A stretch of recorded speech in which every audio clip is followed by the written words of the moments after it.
Longsarhoni and the Serpent Man, the eternal legend of Yimlang. The mountains surrounding the village of Yimlang, deep in the heart of Nagaland, were shrouded in an aura of ancient mystery. For generations, the villagers lived under the protection of the sacred forests, where the ancient spirits of the earth, water, and air watched over every step the mortals took. On cold nights, when the wind whistled through the pines and chimney smoke rose to the starry sky, the elders of the village gathered around the fire to tell stories of ancient times. Among these stories, the name most feared was Ranaco, the Serpent Man, a mythical creature born from the union of a river god and a serpent deity. According to legend, Ranaco lived deep in the caves beneath the mountains and had the power to lure humans with his charm and promises of wealth. But those who fell under his spell were never seen again. It was said that Ranaco could take the form of a man, but his true essence was that of a massive serpent whose skin glistened like jade under the moonlight. In the midst of these stories and warnings, a young girl named Longsarhoni grew up. She was the only daughter of Chuknyo, a revered hunter in the village, and Metsiria, a weaver whose hands were so skilled that her cloth was considered blessed by the gods. Longsarhoni, though deeply connected with nature and respectful of ancient customs, always longed to discover what lay beyond the safe limits of the village. From a young age, Longsarhoni showed a special affinity for the forest. While other girls her age played or helped with household chores, she ventured into the hidden paths of the woods, following the tracks of birds, gathering medicinal plants, and observing the cycles of nature with an almost supernatural curiosity. The village elders, though they loved her, were concerned by how Longsarhoni defied warnings and ventured further into the unknown. Her father, Chuknyo, also feared for her. He told her stories of the forest spirits, of the respect they deserved, and the dangers that lurked for those who didn't understand the boundaries between the human world and the supernatural. But Longsarhoni, always kind and respectful, felt an irresistible pull toward the unknown. By the time she was 17, Longsarhoni had explored nearly every corner of the known forest. She had learned from the elders the healing arts of plants, knew the rituals to appease nature spirits, and had developed an almost magical intuition for navigating the most hidden paths. However, deep in her heart, she always knew that the forest held secrets even the elders didn't know. One day, while gathering plants near the Churi River, Longsarhoni noticed something strange in the air. The wind blew differently, as if carrying whispers from ancient times. She decided to follow this strange sensation, moving further than she ever had before. She knew she was defying her father's warnings, but her adventurous spirit was stronger than her fear. After hours of walking, Longsarhoni arrived at a clearing in the forest she had never seen before. The trees around the clearing were different. Their leaves seemed to glow with their own light, and the ground was covered in flowers she had never seen elsewhere in the forest. At the center of the clearing, a crystalline pond reflected the sky, but there was something unsettling about its stillness. As Longsarhoni approached the pond, she felt the temperature drop suddenly, and a soft hiss, almost imperceptible, filled the air. That's when she saw him. On the other side of the pond, a tall and slender figure stood in the shadows. He was a man, but something about his posture and the way his eyes glimmered told her he was not entirely human. Ranaco, the Serpent Man, was there watching her. Longsarhoni felt her heart race, but her curiosity overcame her fear. Could this be the creature the story spoke of, the Serpent Man whose charm had ensnared so many souls? Ranaco, as if he could read her thoughts, stepped forward, fully revealing himself. His skin, pale and almost translucent, seemed to shimmer under the sunlight filtering through the treetops, but it was his eyes, an intense green, that were most striking. They were eyes that didn't belong to any human. "Longsarhoni," he said in a soft, deep voice. "I have been waiting for this moment. I knew we would meet someday." Ranaco moved with a grace that was almost hypnotic. Every one of his gestures was elegant, fluid, but also charged with a dark and mysterious energy. Though captivated, Longsarhoni knew she was in danger. The stories she had heard in the village began to echo in her mind. This was the creature that had lured so many innocent souls into his realm and stolen their lives in exchange for empty promises. "Do not fear, Longsarhoni," Ranaco said with a smile. "I have not come to harm you. On the contrary, I have come to offer you something no human could refuse. Come with me, and you will live a life filled with riches, power, and knowledge. You will be my queen, and together we will rule a kingdom beyond the dreams of any mortal."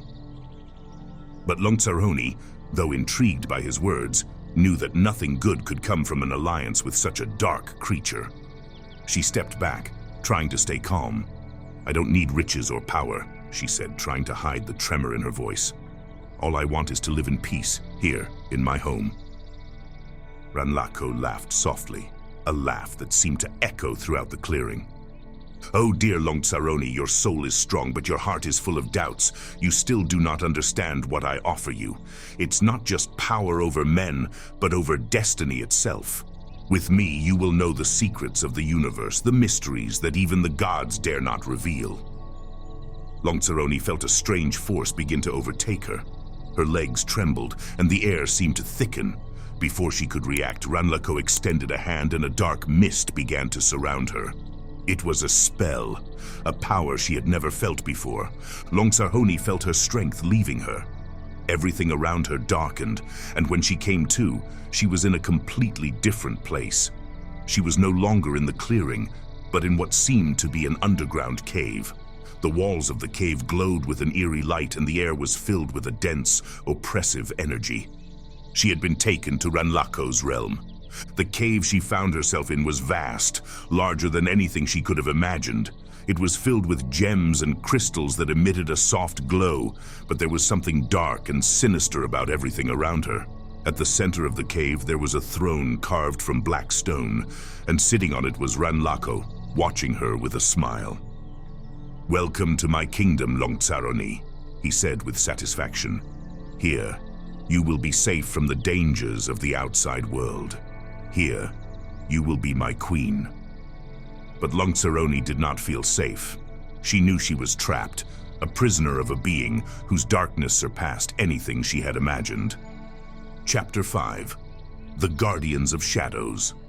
As Longsaroni ventured deeper into the cave, she began to notice that the air was growing thicker, charged with an oppressive energy. The shadows seemed to move on their own, and her footsteps echoed eerily in the stone corridors.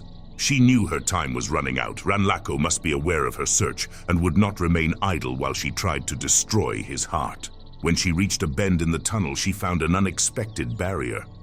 3 large statues, carved from what seemed to be a single piece of black stone, blocked her path. Their eyes glowed with a reddish light, and though they didn't seem to move, Longsaroni knew they weren't mere statues. They were the Guardians of Shadows, magical creatures that protected Ranaco's heart. She knew she couldn't confront them directly. Her physical strength was no match for the supernatural beings guarding the final stretch of her journey. She needed to use her intelligence, her cunning, and all the knowledge she had acquired about her people's legends. Longsaroni recalled that in ancient stories, it was said that guardian spirits could be deceived through riddles or magical manipulation. She knew that facing them with violence would only hasten her downfall. She took a deep breath, trying to calm her mind and remember her mother's teachings about ancient songs and rituals that could placate the guardians. She approached slowly, her gaze fixed on the statues, and began to sing in a low whisper. The song was an ancient one that spoke of the relationship between humans and forest spirits, of how beings of light and shadow had always coexisted in a fragile balance. As she sang, she noticed the glow in the statue's eyes beginning to fade. Her song, filled with respect and knowledge, resonated with the ancestral power the Guardians recognized. One by one, the Guardians lowered their weapons and stepped aside, allowing Longsaroni to pass through the narrow corridor that led to the chamber where Ranaco's heart was kept. The corridor opened into a vast chamber, much larger than Longsaroni had imagined. The room was lit by a pale light with no visible source, and the floor was covered in mirrors that reflected her image from all angles. It was as if she were trapped in a web of endless reflections. In the center of the room, atop an obsidian pedestal, rested a black chest. Longsaroni immediately knew that inside, it was Ranaco's heart. But she knew it wouldn't be as simple as walking up and opening the chest. The mirrors surrounding her were imbued with magic, and as soon as she took a step toward the pedestal, the reflections began to change. Instead of her own reflection, the mirrors showed distorted images of her life. Moments of happiness with her family, her childhood running through the woods, the laughter of her friends in the village. But those memories quickly transformed into visions of pain and loss, images of her village destroyed, of her people being captured and taken to Ranaco's dark kingdom. The purpose of the mirrors was clear. They were designed to confuse her, to break her spirit, and make her doubt her mission. But Longsarhoni was not deceived. She knew what she was seeing were illusions, projections of her own fears. Remembering the words of the chained old woman, she closed her eyes and focused on her goal. With her eyes closed, she guided herself only by the sound of her breathing and the echo of her steps. Each step was a test of her determination, and though the illusions intensified around her, Longsarhoni remained calm. Finally, she reached the pedestal. She opened her eyes and saw the chest, as dark and ancient as the legend said. She knew that inside was Ranaco's heart, the source of his power. With trembling hands, she lifted the lid of the chest. Inside the chest rested a black crystal the size of a fist, pulsing with a dark light. Ranaco's heart was no ordinary organ. It was a physical manifestation of his power. It pulsed with an energy so potent that Longsarhoni could feel her own life being drawn toward it. She knew she had to destroy it, but it wasn't as simple as crushing it with her hands. Ranaco's heart was protected by ancient magic, and destroying it required a sacrifice. Longsarhoni remembered the old woman's words. Only courage and sacrifice can break the bonds of darkness. As she pondered what she had to do, she heard a soft, seductive voice in her mind. It was Ranaco's voice, trying to persuade her to abandon her mission. Longsarhoni, you don't have to destroy it. If you do, you'll destroy more than my heart. You'll destroy everything I've built, and you'll lose yourself in the process. Together, we could rule this world. Think of the power you could have, of what you could do for your people. You don't have to follow this path. The temptation was great. Ranaco offered power, and Longsarhoni knew she could use that power to protect her village, to ensure that no one else suffered under the yoke of a creature like him.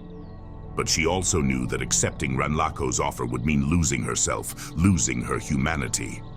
With renewed determination, she lifted a sharp stone she had found in the passages of death and raised it over the crystal. "I don't need you, Ranaco," she whispered.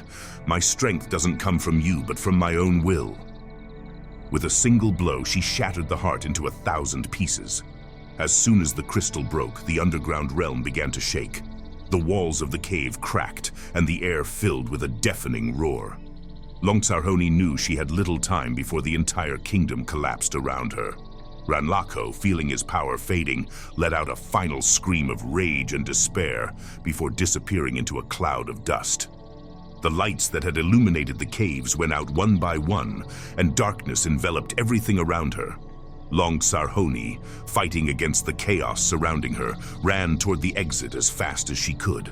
Rocks fell around her, and the passages she had walked through were now filled with debris. But she was not alone.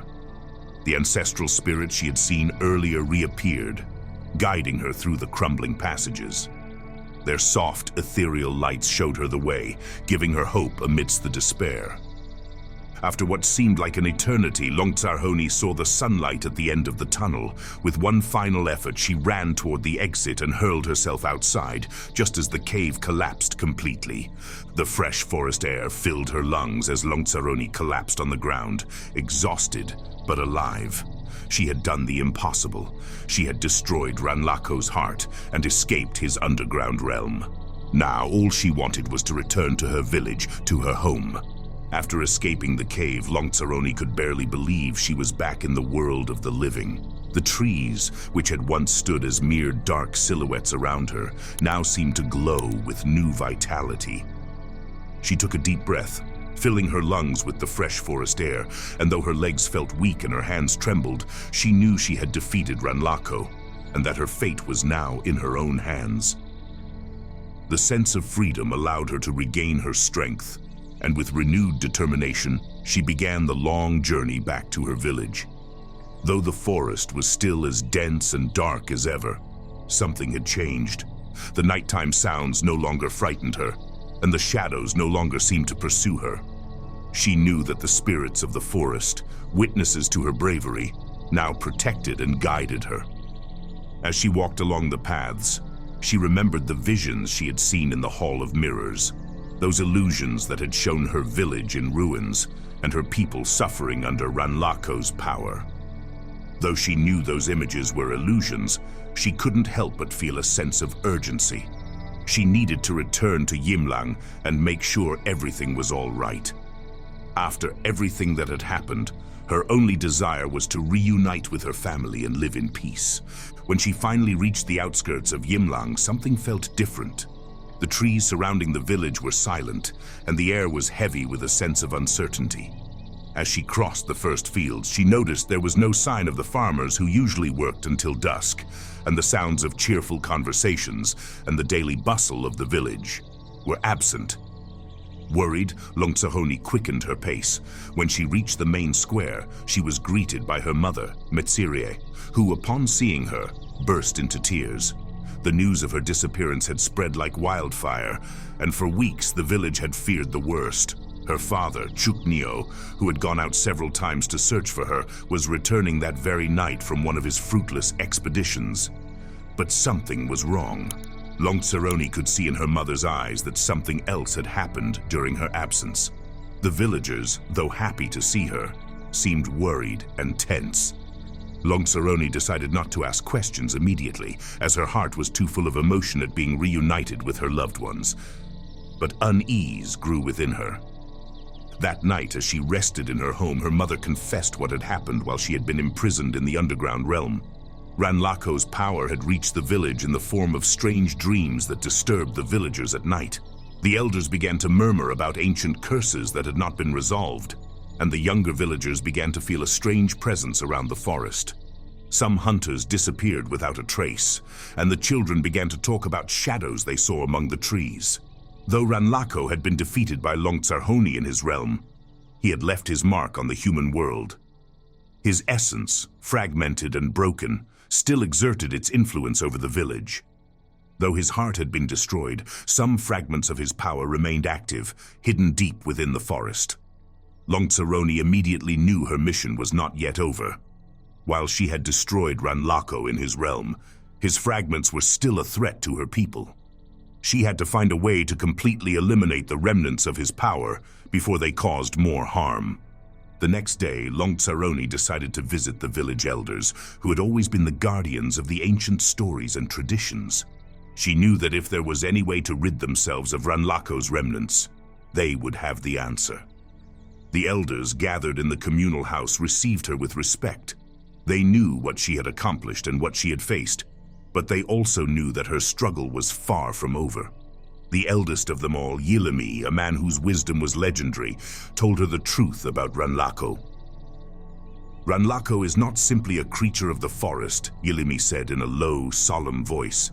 He is a remnant from ancient times, a being created by the serpent gods to maintain the balance between light and darkness. When you destroyed his heart, you released his essence. Now, those fragments must be gathered and purified, or his influence will continue to grow until he finds a way to return. Longsahoni listened intently, understanding the magnitude of her task. Ranaco's fragments had to be found, and only through an ancient purification ritual involving the spirits of the forest could his influence be completely eradicated. The search for Ranaco's fragments was not easy. Accompanied by a group of the village's best hunters and spiritual guides, Longsahoni ventured into the darkest and most mysterious parts of the forest. Each fragment of Ranaco's power was hidden in places filled with ancient magic and guarded by supernatural creatures. The first fragment was found in a cave hidden beneath a waterfall. It was protected by a guardian spirit that took the form of a giant eagle. Longsahoni, with the help of the spiritual guides, had to face the creature not with force, but by using ancient chants that calmed the guardian spirits. The second fragment was hidden deep within an endless swamp. While attempting to retrieve it, they were attacked by serpentine creatures, Ranaco's servants, who had survived the destruction of his realm. With great effort, Longsahoni and her group managed to defeat the creatures and recover the fragment. As they gathered the fragments, Longsahoni could feel Ranaco's influence weakening, But she also knew the final fragment would be the hardest to find. The final fragment was hidden in the most feared place of all, the Valley of Shadows, a place where the spirits of ancient warriors rested in peace and where mortals rarely ventured.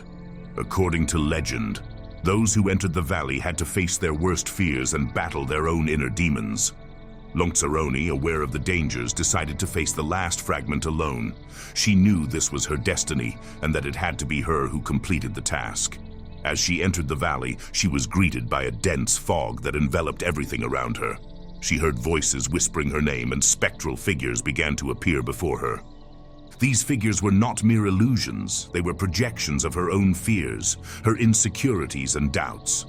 She saw images of her village in ruins, of her family suffering, of her own death. But Longtsaroni, with unwavering determination, pressed forward through the fog, facing each of her fears with bravery. Finally, she reached a stone altar where the last fragment of Ranaco's heart rested. She knew this was the moment to perform the purification ritual. With the ancient words taught by the elders resonating in her mind, Longtsaroni began the ritual, invoking the forest spirits to help her complete her task. As the words left her lips, the fragment began to glow with a blinding light. The ancestral spirits, those who had guided her on her journey, appeared around her, enveloping the fragment in an ethereal light. In that moment, Longtsaroni felt a deep peace, knowing that Ranaco's power had been purified, and that his influence over the mortal world had ended forever.